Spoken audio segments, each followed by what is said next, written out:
தொழிலாளிக்கு ஒரு நாளைக்கு 35 ரூபாய்க்கு கொடுக்க முடியும் என்ற நிலைமைக்கு வந்திருக்கிறாங்க தலைவர்கள. செமிஸ்கில்டு தொழிலாளர்களுக்கு 40 ரூபாய் ஒரு நாளைக்கு கொடுக்க வந்திருக்கிறாங்க. ಸ್ಕಿಲ್ಡ್ ತೋಳಮೈ ತೋಳಲಕ್ಕೆ 45 ರೂಪಾಯಿ ಏನು ನೀವೆಲ್ಲ ಕಾಂಟ್ರಾಕ್ಟ್ ಆಪರೇಟರ್ಸ್ ಇದ್ದಾರೋ ನಮ್ಮ ಟಿಸಿಎಸ್ ಇದ್ದಾರೋ ಅವರನ್ನ ನಾವು ಪರ್ಮನೆಂಟ್ ಎಂಪ್ಲಾಯ್ ಆಗಿ ಮಾರ್ಪಾಟ್ ಮಾಡಬೇಕು. ಅಪಾರ ಅನುಭವ ಇದೆ, ಕಂಪನಿಯಿಂದ ಲಾಭ ಬರುತ್ತೆ, ಇದರಿಂದ ಬೆನಿಫಿಟ್ ಆಗುತ್ತೆ ಅಂತ ಹೇಳ್ಬಿಟ್ಟು ಸಾಕಷ್ಟು ಮೀಟಿಂಗ್ ನಮ್ಮ ಮೊನ್ನೆ ಕೂಡ 28 CMD ಹತ್ರ ಮೀಟಿಂಗ್ ಅವ್ರ ಮುಂದೆ ಡೈರೆಕ್ಟ್ ಆಗಿ ನಾವು 1-to-1 ಆ ಸಭೆಯಲ್ಲಿ ಕೂಡ ನಾವು ಮಾತಾಡಿದ್ವಿ. ಬಟ್ ಇದು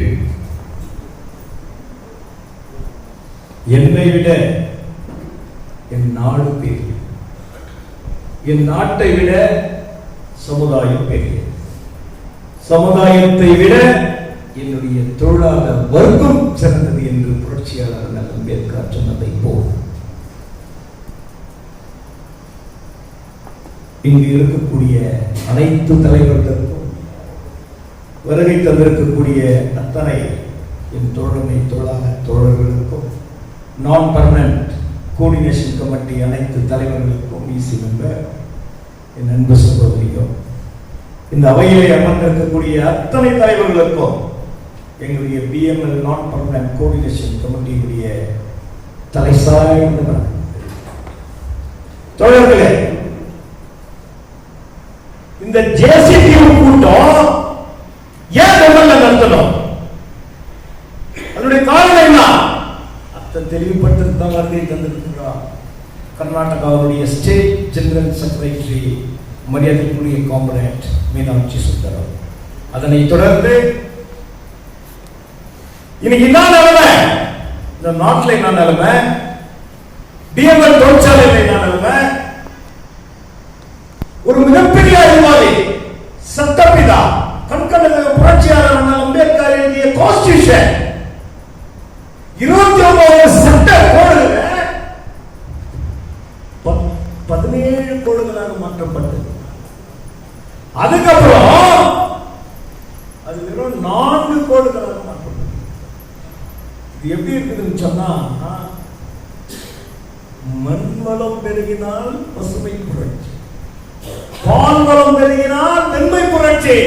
என்னுடைய நான் பர்மனன்ட் கோஆர்டினேஷன் கமிட்டி ஒன்றிணைந்து ஜேசிபி அனைத்து பிஎம்ஏ தோழமை தோழர்களும் தலைவர்களும் ஒன்றிணைந்தால் இந்த தங்கவயல் பிஎம்எல் தொழிற்சாலையிலும் மாபெரும் புரட்சி என்று இந்த கூட்டத்தின் வாயிலாக கூறிக்கொள்ள கடமைப்பட்டிருக்கிற தோழர்களே. இன்னைக்கு என்ன நிலைமை? உனக்கு இந்த பொம்மல்ல எந்த ஒரு தொழிற்சங்கம் நடத்த முடியாது, ஒரு சாதாரண தொழிலாளியை காப்பாற்ற முடியாது, உனக்கு பேச்சுரிமையே இருக்காது, உன்னுடைய யூனியன் நான் தலைவர் என்று சொல்ல முடியாது, நான் ஒரு செயலாளர் என்று சொல்ல முடியாது, நான் ஒரு பொருளாளர் என்று சொல்ல முடியாது. ஏன் ஒரு சாதாரண தொழிலாளியை காப்பாற்ற முடியாது? இந்த யூனியன் இருக்காது. அப்ப இந்த யூனியன் இருந்தா இந்த தொழிலாளியை எப்படி காப்பாற்ற முடியும்? அன்னைக்கு நம்முடைய சிஐடியுடைய கன்வீனர் மற்றும் காம்ரேட் மீனாட்சி சுந்தரம் அவர்கள் ஒன்றிணைந்து ஒரு மிகப்பெரிய நான் பர்மனன்ட் கோஆர்டினேஷன் கமிட்டியாக இந்த பிஎம்எல் தொழிற்சாலையில் உருவாக்கப்பட்டு பல்வேறு முறையான கடிதங்களை லெட்டர்களை கார்ப்பரேட் மூலமாக இருக்கக்கூடிய மேனேஜ்மெண்ட் மூலமாக கொடுத்து எங்களை பேச்சுவார்த்தை நடத்தி எங்களுடைய அக்ரிமெண்ட் 7 வருட ஒப்பந்தம் மார்ச் 24 முடியுது. ஏப்ரல் 24 எங்களுக்கு புதிய சம்பளம் வேணும்னு பல்வேறு முறையில் லாட் ஆஃப் ரெமண்டன்ஸ் லெட்டர்ஸ் 11 லெட்டர்களை கொடுத்து இந்த கார்ப்பரேட் ஆபீஸ்ல எங்க கால் வலிக்க, எங்க கை வலிக்க, எங்க கண் வலிக்க, எங்க நெஞ்சு வலிக்க, எங்க சிந்தனையை மேல முழுமையாக செலுத்தி என் தொழிலாளியை காப்பாற்ற வேண்டும் பல்வேறு போராட்டங்களை கையில் எடுத்தோம். அதன் காரணமாகத்தான் நம்முடைய தங்கவயல் மக்களுடைய அனைத்து ஆதரவை பெற்று, வியாபாரிகளுடைய ஆதரவை பெற்று, சங்க தலைவர்களுடைய ஆதரவை பெற்று, அனைத்து சமுதாய மக்களின் ஆதரவை பெற்று பைலட் சர்க்கிள்ல தங்க சுரங்க தொழிலாளிக்கு மாலையாளி வச்சு ஒரு போராட்டத்தை கைது. அந்த போராட்டத்தை சாதாரணமா எல்லாம் நினைக்கிறாங்கன்னு சொன்னா ஏதோ உட்காந்தாங்க, பேசினாங்க, போயிட்டாங்க. தோழர்களே, தயவுசெய்து நீங்க சிந்திக்கணும். எங்க தலைவர்லாம் அதை பத்தி நிறைய பேசுவோம். ஏன்னு கேட்டா இது ஒன்னும் சும்மா கட்ட பஞ்சாயத்து பண்ற இடம் இல்ல, கேட்பாரற்ற தனமா நடத்தக்கூடிய சங்கம் இல்ல, அப்படிப்பட்ட தலைவர்கள் இல்ல. இதை ஆளக்கூடிய தலைமை காம்ரேட் மீனாட்சி சுந்தரம் பாபு இருக்கக்கூடிய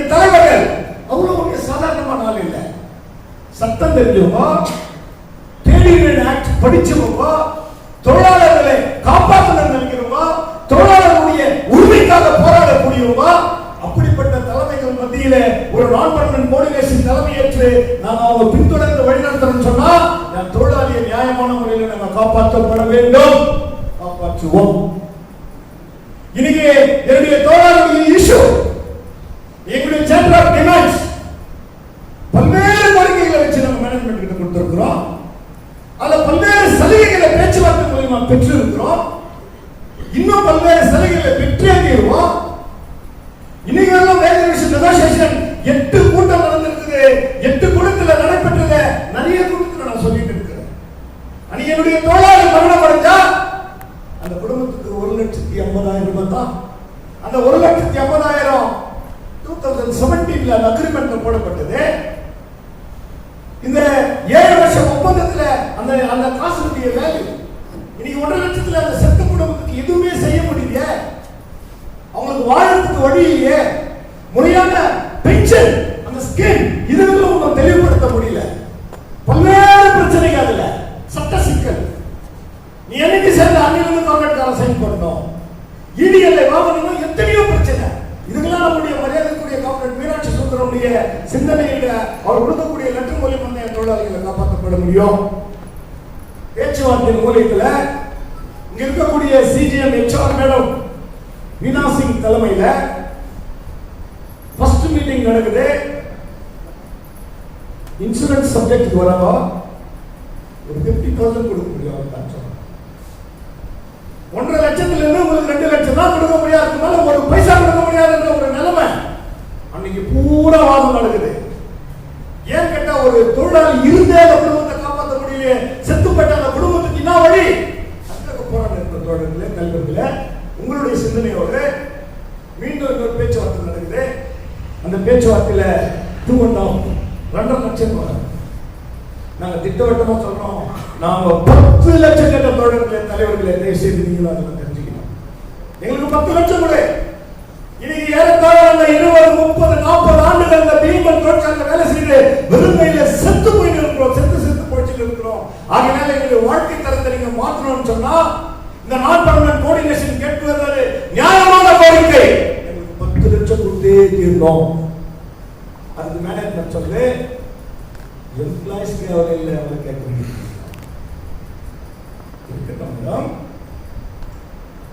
எம்ப்ளாயிஸ் இருக்கு எங்களையும் பாருங்க. நாங்களும் அவங்களோட அண்ணன் தம்பி தான், சகோதரர்கள் தான். அவங்களையும் கொடுப்போம். நான் சொல்லிய 20 லட்சம் கொடுக்கிறாரு நம்முடைய பிஎஃப் பிரசிடென்ட். அப்படி நல்ல உள்ள கொண்ட தலைவர் நம்ம இருக்கிறாரு. அதனால அந்த நெகோசியேஷன் ரொம்ப தீவிரமா ஃபைனல் ஸ்டேஜ்ல போகும்போது அதுக்கு ஒரு பர்சன்டேஜ் நான் 30 வரேன், நீங்க எவ்வளவு சரி, அது உட்கார்ந்து பேச்சுவார்த்தை நடத்தி 30% நாம 70% அவங்க 4,50,000 ரூபாய்க்கு இன்சூரன்ஸுக்கு இந்த நான் பர்மனன்ட் கோஆர்டினேஷன் சிஐடியுடைய தலைமையினுடைய ஆதரவை பெற்று கொடுத்திருக்க தோழர்கள அது இந்த அக்ரிமெண்ட்ல ஃபைனல் ஆகும். அப்படி சம்பளம் உயர்வுக்காக 1 ரூபாய் கொடுக்குறாங்க. 2வது மீட்டிங்ல 2 ரூபாய் கொடுக்குறாங்க. தலைவரே கேட்டதா 5,000 பேருக்கு கொடுக்கணும். ஒரு நாளைக்கு 2 ரூபாய்னா 5,000 பேருக்கு எவ்வளவு ஆச்சு? 26 நாளைக்கு எவ்வளவு ஆச்சு? 12 மாசத்துக்கு எவ்வளவு ஆச்சு? இதெல்லாம் சட்டம் சொல்லுன்றாங்க. எல்லாம் கரெக்ட் தாயே.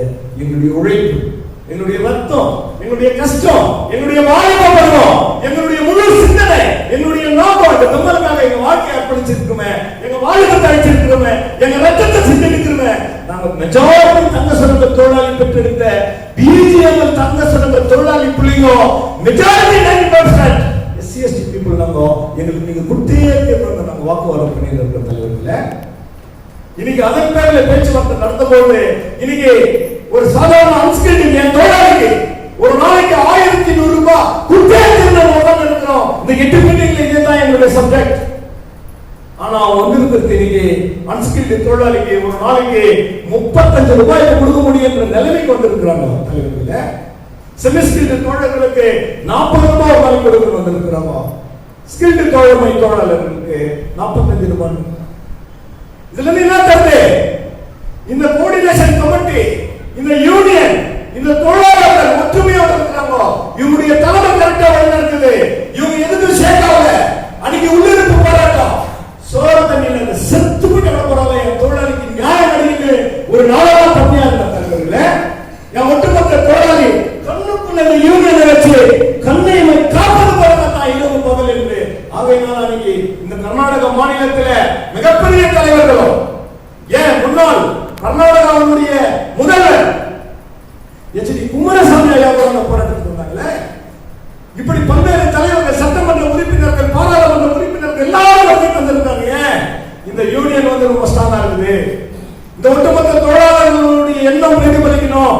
இவங்க கேட்கறது நியாயம். ஏன் இந்த 26 போராட்ட நாள் கொண்டதுல இந்த தங்க வயலை சார்ந்த எல்லாருமே பொறுப்பேற்கிறாங்களே. இந்த போராட்டம் நியாயமானது. இந்த பிள்ளைங்க மண்ணில வாழணும். இவங்களும் நிரந்தர தொழிலாளி ஆகணும். இவங்களும் ஒரு உயர்ந்த சம்பளத்தை பார்க்கணும். இதுக்கு ஒரு சிறந்த சங்க தலைவர்கள் இருக்கிறாங்க. இதுக்கு பின்னால ஒரு மிகப்பெரிய சிஐடி சங்கம் இருக்குது. அதுக்கு மேலாக ஜேசிபி ஒரு மிகப்பெரிய சட்ட தலைவர்கள் நம்ம பின்னால் இருக்கிற தோழர்களே நம்பிக்கையோடு இருக்கலாம். இன்னைக்கு விலைவாசி விஷம் போல ஏறுது. இன்னைக்கு விலைவாசி விஷம் போல ஏறுது. எடுத்து சொன்னா என் தொழிலாளி குடும்பம் தினம் தினம் பட்டியலில சாகுது. இந்த மேனேஜ்மெண்ட் எடுத்து சொல்லுமே. இதெல்லாம் கூட என்னுடைய காம்ரேட் ஸ்டேட் ஜெனரல் செக்ரட்டரி தெளிவுபடுத்தினார். இன்னைக்கு என்ன நிலைமை? இன்னைக்கு என் தொழிலாளர்களுடைய ஒற்றுமைக்கு என்ன வழி? இந்த யூனியன்ல ஒற்றுமையா இருந்து எத்தனை விதமான ஃபைட் கையில் எடுக்கணும். இப்படி பல்வேறு சிந்தனைகளோடு இன்றைய இங்க நடைபெற்றுக் கொண்டிருக்கும் இந்த ஜேசிபியினுடைய கூட்டத்தின் நோக்கத்தையும் நடைபெற போகும் சட்ட சிக்கல்களையும் இந்த தொழிலாளர்களை எப்படி காக்க வேண்டும் என்றும் இந்த யூனியன் எப்படி ஒன்றிருக்க வேண்டும் என்று மிக ஆழ்ந்த சிந்தனையோடு வருகை தந்திருக்கக்கூடிய என்னுடைய மதிப்பிற்கும் மரியாதைக்குரிய காம்ரேட் தோழர் மீனாட்சி சுந்தரம் அவர்களை மீண்டும் ஒரு முறை வணக்கம் கூறி வருகின்ற வரவேற்று பல்வேறு சலுகைகளை பெற்றிருக்கிறோம். இன்னைக்கு இன்சூரன்ஸ் ஆயிருக்குது. அன்னைக்கு தொழிலாளி உள்ள காலம் ஆயிட்டாக்கா ஒரு 2 லட்சம். ஆனா இன்னைக்கு அது மாதிரி ஆகக்கூடாது. அப்படி ஆனா அதுலயும் 4 லட்சம் கொடுக்குறது மேனேஜ்மெண்ட் வந்து இன்க்ரீஸ் பண்ணிருக்கோம். இன்னைக்கு ஃபவுண்டேஷன் டே நாளைக்கு தினம் நடக்க போகுது. இந்த ஃபவுண்டேஷன் டேல எங்களுக்கு ஒரு சிறந்த கிஃப்ட் வேணும். மேனேஜ்மெண்ட் சொல்லிச்சு management decision correct sir. Management decision தான். அதனுடைய வேல்யூ என்ன இருக்குதோ அந்த வேல்யூ கிஃப்ட் எங்களுக்கு கொடுக்கும். எங்களுக்கு ஒரு சாய்ஸ், எங்களுக்கும் ஒரு ரெஸ்பெக்ட் பண்ணி நாங்கள் கேட்கல. நாங்கள் ஒன்றும் அநியாயம் கேட்கல. நாங்கள் ஒன்றும் டெட்ரா வண்டி கேட்கல, டவுசர்ஸ் கேட்கல. என் பிள்ளைங்களும் கஷ்டத்தில் இருக்கிறாங்க. அதே வருத்தில் ஒரு எல்சிடி டிவி கொடுன்னு கேட்டிருக்கோம். எனவே ஒன்னொரு சிந்தனையோடு என் தொழிலாளி எப்படி காப்பாற்ற வேண்டும் என்று என்னுடைய நான் பர்மனன்ட் கோஆர்டினேஷன் கமிட்டியில என்னுடைய கான்ட்ராக்ட் ஆபரேட் தொழிலாளர் ஐடி வச்சு அப்ரண்டிஸ் வச்சு அவர்ஸ் பண்ணி இந்த பெம்மலுக்காக இரவென்று பகல் என்று அயராமல் உழைத்து ஆனா இன்னைக்கு வெறும் நிரந்தரம் செய்யப்படலையே. அது நினைக்கும் போது வருத்தமா இருக்குது தலைவர்களே. இது சட்ட சிக்கலா? இல்ல இந்த தங்க வயல் மண்ணில் நம்ம பிறந்தது தப்பா? இல்ல தங்க சுரங்க தொழிலாளி புள்ளியா இந்த மண்ணில் வாழ்ந்தது தப்பா? இல்ல இந்த பெம்மல்ல இத்தனை வருஷம் நம்ம வேலை செய்தது தப்பான்னு தெரியல தலைவர். நாங்க என்ன பாவப்பட்டோம்னு உண்மையிலே தெரியல. 10 நாளைக்கு முன்னால போனான் அப்பாயின்மெண்ட் ஆயிடுச்சுன்னா, 7 நாளைக்கு முன்னால பெங்களூர் போன தலைவர் அப்பாயின்மெண்ட் ஆயிடுச்சுன்னா, ஆனா நாங்களும் அதை நெஞ்சு நெஞ்சு நெஞ்சு எத்தனை வருஷம் தான் இப்படி கஷ்டப்படுறோம். கடவுளுக்கு கருணை இல்லையா? இந்த மேனேஜ்மெண்ட்டுக்கு இறக்கம் இல்லையா? அவ்வளவு பாவப்பட்டவங்களா நாம. எனவே துக்கத்துல பேசுற இந்த வார்த்தையை இன்னைக்கு டிசிஎல் தொழிலாளி 42 வருஷம் வேலை செய்து தோழர்களை வெறும் கையில பக்கத்து வீட்டுக்காரன் கூட மதிக்க மாட்டான். 10% அந்த நிலை போய் நிற்கிறான் தோழர்களை. சர்வீஸ் கிராச்சுவிட்டி இது சிஐடியுடைய தலைமை ஏற்கணும். ஜேசிபி கூட பங்கேற்கணும். எங்களுக்கு பேராதரவு நம்ம வெற்றி பெற தோழர்களை. என் தொழிலாளி வெறுங்கையில போகக்கூடாது. என் தொழிலாளிக்கு ஒரு நல்ல சம்பளத்தை பெற்று தர வேண்டும். இந்த பிரம்மல்ல வேலை செய்யக்கூடிய என்னுடைய நான் பர்மனன்ட் நிரந்தர தொழிலாளி ஆகணும். அதுக்கு நீங்களும் முழு சபதம் எடுக்கணும், எங்களுக்கு சப்போர்ட் பண்ணுங்க கூறிக்கொண்டு வாய்ப்புக்கு நன்றி கூறி விடைபெறுகின்ற தோழர்களே, நன்றி வணக்கம்.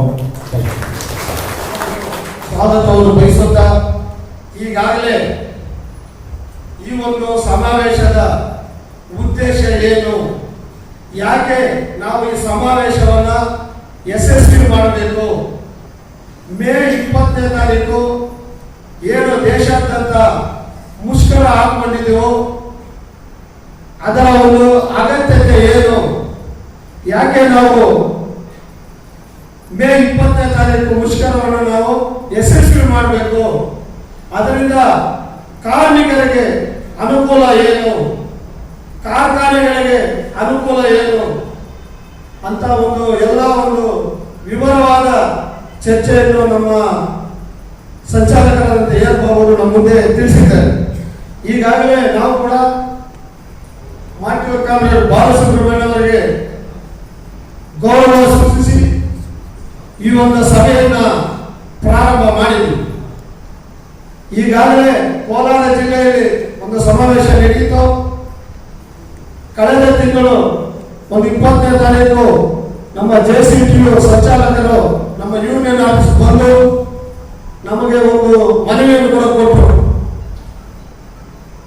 BMA ಕೂಡ JCTUವಿನ ಒಂದು ಅಂಗಸಂಸ್ಥೆಯಾಗಿದ್ದು ನಮ್ಮ KGF taluk joint coordination of trade unions ಏನೋ ಒಂದು ಕಾರ್ಯಕ್ರಮಗಳು ಹಾಕೊಳ್ತಾರೋ, ಒಂದು ಸಮಾವೇಶಗಳು ಹಾಕೊಳ್ತಾರೋ ಅದನ್ನ ಯಶಸ್ವಿ ಮಾಡಿಕೊಡೋದು ನಮ್ಮ ಕೂಡ ಒಂದು ಜವಾಬ್ದಾರಿ ಸ್ಥಾನದಲ್ಲಿ ಇರೋದಕ್ಕೋಸ್ಕರ ನಾವು ಕೂಡ ಅವರ ಮನವಿಯನ್ನ ಸ್ವೀಕರಿಸಿ ಅವರ ಕೊಟ್ಟಂತ ಒಂದು ಮನವಿಯನ್ನ ನಮ್ಮ 28ನೇ ತಾರೀಕು ನಮ್ಮ BML ಕೋಆರ್ಡಿನೇಷನ್ ಕಮಿಟಿ ಮೀಟಿಂಗ್ ಅಲ್ಲಿ ಚರ್ಚೆ ಮಾಡಿದ್ವಿ. ಅದೇ ರೀತಿ 2ನೇ ತಾರೀಕು ಬೆಲ್ಲಲ್ ಮೀಟಿಂಗ್ ಇತ್ತು. ಈ ಹೈಯರ್ ಪೆನ್ಷನ್ ಸಾಲರಿಯಲ್ಲಿ ವಿಷಯವಾಗಿ ಬೆಲ್ಲಲ್ ಮೀಟಿಂಗ್ ಇತ್ತು. ಅಲ್ಲಿ ಕೂಡ BML, HAL, ಬೆಲ್ಲು, ITI ಮತ್ತೆ HMT ಇಂದ ಕೂಡ ನಮ್ಮ ಕಾರ್ಮಿಕ ಮುಖಂಡರು ಆಫೀಸ್ ಬೇರರ್ಸ್ ಬಂದಿದ್ರು. ಅದರಲ್ಲೂ ಕೂಡ ನಾವು ತುಂಬಾ ದೀರ್ಘವಾಗಿ ಚರ್ಚೆ ಮಾಡಿದ್ವಿ. ಮೇ 20ನೇ ತಾರೀಕು ಯಾಕೆ ನಾವು ಹೋರಾಟ ಹೋಗ್ಬೇಕು, ಯಾಕೆ ಯಶಸ್ವಿ ಮಾಡಿಕೊಡ್ಬೇಕು, ನಾವು ಕೂಡ ಬೆಂಗಳೂರು ಬೇಸ್ಡ್ ಪಬ್ಲಿಕ್ ಸೆಕ್ಟರ್ಸ್ ಎಲ್ಲ ಈ ಒಂದು ಸಮಾವೇಶದಲ್ಲಿ ನಾವು ಪಾಲ್ಗೊಂಡು ಏನು ಈ ಗೌರ್ಮೆಂಟ್ ಈ ಸರ್ಕಾರಗಳು ಕಾರ್ಮಿಕರ ಮೇಲೆ ಏನು ದೌರ್ಜನ್ಯ ಮಾಡ್ತಾ ಇದ್ದಾರೋ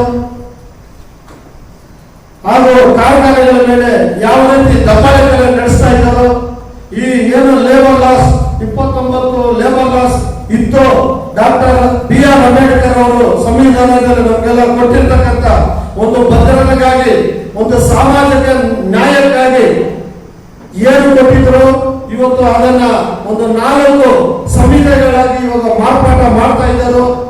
ಅದರಿಂದ ನಮ್ಮ ಕಾರ್ಮಿಕರಿಗೆ ಒಂದು ಸಾಮಾಜಿಕ ನ್ಯಾಯ ಸಿಗಲ್ಲ, ಕಾರ್ಮಿಕರ ಒಂದು ರಕ್ಷಣೆ ಇರೋದಿಲ್ಲ. ಟ್ರೇಡ್ ಯೂನಿಯನ್ಸ್ ಯಾರು ಟ್ರೇಡ್ ಯೂನಿಯನ್ ನಡೆಸ್ತಾರೋ ಅವರ ಒಂದು ಅಧಿಕಾರವನ್ನ ಮೊಟಕುಗೊಳಿಸ್ತಂತ ಒಂದು ಕಾನೂನು ಮಾರ್ಪಾಡು ಮಾಡಿರೋದು. ಇದರಿಂದ ಅನ್ಎಂಪ್ಲಾಯ್ಮೆಂಟ್ ಏನು ಈಗಾಗಲೇ ಒಂದು ಕಾಲದಲ್ಲಿ KGF ಪಂಚಾಯತ್ ಬೇರೆ ಬೇರೆ ರಾಜ್ಯಗಳಿಂದ ಬೇರೆ ಬೇರೆ ಜಿಲ್ಲೆಗಳಿಂದ ಬಂದು ಕೆಲಸ ಮಾಡುವಂತ ಪರಿಸ್ಥಿತಿ ಇತ್ತು BGM ಬೆಂಬಲದಲ್ಲಿ. ಬಟ್ ಇವಾಗ ಆ ಪರಿಸ್ಥಿತಿ ಉಲ್ಟಾ ಆಗ್ಬಿಟ್ಟಿದೆ. KGF ಅಲ್ಲಿ BML ಇದ್ದುಕೊಂಡು ಕೂಡ ಸುಮಾರು 26,000 ಜನ ಬೆಂಗಳೂರು ಬೇರೆ ಬೇರೆ ಕಡೆ ಹೋಗಿ ಡೈಲಿ ಜೀವನಕ್ಕೋಸ್ಕರ ನಾವು ಬೇರೆಯವ್ರನ್ನ ಅವಲಂಬನೆ ಮಾಡೋ ಒಂದು ಪರಿಸ್ಥಿತಿ ಬಂದ್ಬಿಟ್ಟಿದೆ. ಒಂದು ಕಾಲದಲ್ಲಿ 6,800 ಜನ ಇದ್ದಿದ್ದ ಒಂದು BML KGF ಕಾಂಪ್ಲೆಕ್ಸ್ ಇವತ್ತು ಬರೀ 1,018 ಜನಕ್ಕೆ ಬಂದಿರ್ತೀವಿ. ನಾವು ಕೂಡ BMA ಒಂದು ಜವಾಬ್ದಾರಿ ಸ್ಥಾನದಲ್ಲಿ ಇರೋದು, ಕಂಟಿನ್ಯೂಸ್ ಆಗಿ ನಿರಂತರವಾಗಿ ನಮ್ಮ ಮ್ಯಾನೇಜ್ಮೆಂಟ್ ಹತ್ರ, ನಮ್ಮ ಚೇರ್ಮನ್ ಹತ್ರ ಯಾವ ಮೀಟಿಂಗ್ ನಾವು ಮಾಡ್ತಾ ಇದ್ದೀವೋ, ಏನು ನೀವೆಲ್ಲ ಕಾಂಟ್ರಾಕ್ಟ್ ಆಪರೇಟರ್ಸ್ ಇದ್ದಾರೋ, ನಮ್ಮ TCS ಇದ್ದಾರೋ ಅವರನ್ನ ನಾವು ಪರ್ಮನೆಂಟ್ ಎಂಪ್ಲಾಯ್ ಆಗಿ ಮಾರ್ಪಾಡು ಮಾಡಬೇಕು. ಅಪಾರ ಅನುಭವ ಇದೆ, ಕಂಪನಿಯಿಂದ ಲಾಭ ಬರುತ್ತೆ, ಇದರಿಂದ ಬೆನಿಫಿಟ್ ಆಗುತ್ತೆ ಅಂತ ಹೇಳ್ಬಿಟ್ಟು ಸಾಕಷ್ಟು ಮೀಟಿಂಗ್ ಮೊನ್ನೆ ಕೂಡ 28 CMD ಹತ್ರ ಮೀಟಿಂಗ್ ಅವ್ರ ಮುಂದೆನೆ ಡೈರೆಕ್ಟ್ ಆಗಿ ನಾವು 1 to 1 ಆ ಸಭೆಯಲ್ಲಿ ಕೂಡ ನಾವು ಮಾತಾಡಿದ್ವಿ. ಬಟ್ ಇದು ಆಗ್ತಾ ಇಲ್ಲ. ಒಂದು ಕಡೆ ನಾವು ನಮ್ಮ ಜನರಲ್ ಸೆಕ್ರೆಟರಿ ಕಳೆದ ವರ್ಷ ಕನ್ನಡ ಅಭಿವೃದ್ಧಿ ಪ್ರಾಂತ ವಿಧಾನಸೌಧದಲ್ಲಿ ಮೀಟಿಂಗ್ ಮಾಡಿದ್ವಿ. KGF ಅಲ್ಲಿ ನಾನ್ ಪರ್ಮನೆಂಟ್ ವರ್ಕರ್ಸ್ ಜಾಸ್ತಿ ಆಗ್ಬಿಟ್ಟಿದ್ದಾರೆ, ಪರ್ಮನೆಂಟ್ ವರ್ಕರ್ಸ್ ತುಂಬಾ ಕಮ್ಮಿ ಆಗ್ಬಿಟ್ಟಿದ್ದಾರೆ. ಇನ್ನೊಂದು ಉದ್ಯೋಗ ಅವಕಾಶಗಳು ನಮ್ಮ ಸ್ಥಳೀಯರಿಗೆ ಸಿಗಬೇಕು, ಕೋಲಾರ ಜಿಲ್ಲೆಯವರು ಸಿಗಬೇಕು, ಪ್ರಾಮುಖ್ಯತೆ ಕೊಡಬೇಕು. ಇದರಿಂದ ನೀವು ನಮ್ಮ ರಾಜ್ಯ ಸರ್ಕಾರಕ್ಕೆ ಒತ್ತಡ ತಂದು ಇದನ್ನ ನೀವು ಬದಲಾವಣೆ ಮಾಡಿಕೊಡ್ಬೇಕು, ನಮ್ಮ ಮ್ಯಾನೇಜ್ಮೆಂಟ್ ಹತ್ರ ಮಾತಾಡಬೇಕು, ನಾವು ಸಹಕಾರ ಕೊಡ್ಬೇಕಂತ ಹೇಳ್ಬಿಟ್ಟು ಕೂಡ ವಿಧಾನಸೌಧದಲ್ಲಿ ಕೂಡ ಮೀಟಿಂಗ್ ಮಾಡಿದ್ವಿ. ಬಟ್ ಈ ತರ ಎಲ್ಲ ಇದ್ರೂ ಕೂಡ ಇವಾಗಿರೋ ಒಂದು ಸರ್ಕಾರಗಳು, ಕೇಂದ್ರ ಸರ್ಕಾರ ಇರ್ಬೋದು, ರಾಜ್ಯ ಸರ್ಕಾರ ಇರ್ಬೋದು, ಕಾರ್ಮಿಕರಿಗೆ ಯಾವುದೇ ತರ ಒಂದು ಭದ್ರತೆ ಅನ್ನೋದೇ ಇಲ್ಲ. ಇವಾಗ ಒಂದೇ ಒಂದು ಎಕ್ಸಾಂಪಲ್, ನಮ್ಮ ನವೆಂಬರ್ ಅಲ್ಲಿ ಸುಮಾರು ಒಂದು 300 ಜನ ತಗೊಂಡು KGF ಕಾಂಪ್ಲೆಕ್ಸ್ ನಮ್ಮ ಕೆಲಸ ಅರ್ಜೆಂಟ್ ಇದೆ, ಈಗ ಕೆಲಸ ಮಾಡ್ಕೊಡ್ಬೇಕಂತ ಹೇಳ್ಬಿಟ್ಟು. ಬಟ್ ಮಾರ್ಚ್ ಆದ ತಕ್ಷಣ ಎಲ್ಲರನ್ನೂ ತೆಗೆದುಬಿಟ್ಟು ಅವರ ನಂಬಿಕೊಂಡಿರುವವರ ಜೀವನ ಪರಿಸ್ಥಿತಿ ಹೇಗೆ, ಅವರ ಫ್ಯಾಮಿಲಿ ಮೆಂಬರ್ಸ್ ಹೇಗೆ, ಅವರು ಬದುಕುವುದು ಹೇಗೆ, ನಾವು ಕೂಡ ಇದನ್ನು ತುಂಬಾನೇ ಮ್ಯಾನೇಜ್ಮೆಂಟ್ ಹತ್ರ ಕಂಡೆಮ್ ಮಾಡಿದ್ವಿ, ಅಬ್ಜೆಕ್ಷನ್ ಕೂಡ ಮಾಡಿದ್ವಿ. ಬಟ್ ಆದ್ರೂ ಕೂಡ ಏನು ಮ್ಯಾನೇಜ್ಮೆಂಟ್ ಈ ಒಂದು ಪಾಲಿಸಿಗಳನ್ನ, ಈ ಸರ್ಕಾರದ ಒಂದು ದೌರ್ಜನ್ಯಗಳನ್ನ ನಾವು ಮೆಟ್ಟಿ ನಿಲ್ಲುವಂತ